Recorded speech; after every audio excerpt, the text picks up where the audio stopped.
there's lots of evidence to show that organizations that have high engagement levels also have have reduced stress and less absenteeism. Organizations, when they actually see the correlation in their own numbers, then they really start to get it. At the beginning, it might be overwhelming, as Karen mentioned.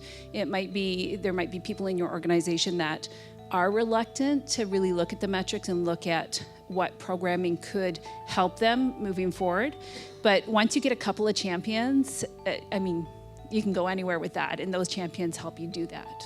This is not a siloed exercise, and it's really about strategically linking it to the organization.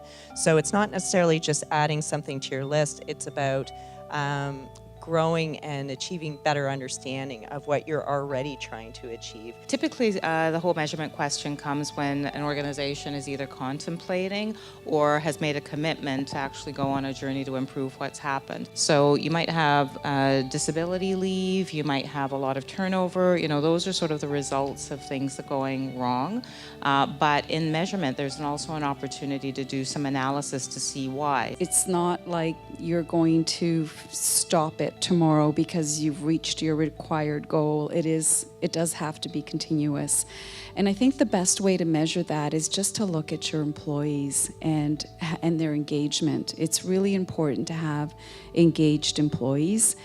Taking surveys is wonderful. We've done that actually as part of the MHCC study.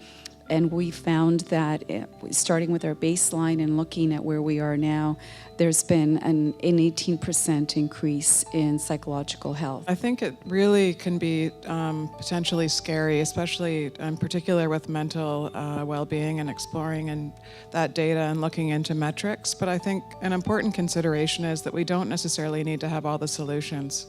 It's really about learning and understanding what some of the needs and gaps are. And then with things like technology, you can start to experiment and trying to provide supportive solutions. When you look at the factors that foster or hinder innovation, there are many, but the one that you took as an example is one of the key ones, which is people feeling the psychological safety to say what's on their minds.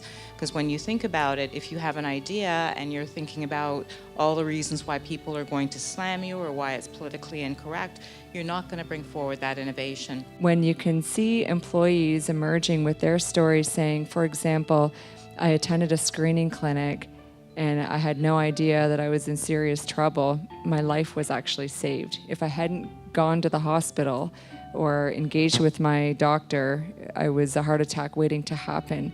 Or using an example of a health challenge, I needed that social support, that peer, when it comes to behavior change theory, that peer involvement to be able to make and sustain a change.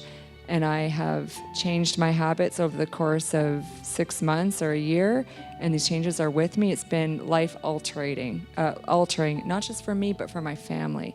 So I think surveying people and pulling out those personal stories brings a whole lot of color and extra weight to the measurement that you're doing with your programs and helps to secure that buy-in that we need to keep the programs going. So when a leader says, hey, I went to the training thinking I was going to help my employees, and then they say, but I was the one that reached out to EAP that night, that's huge success and win.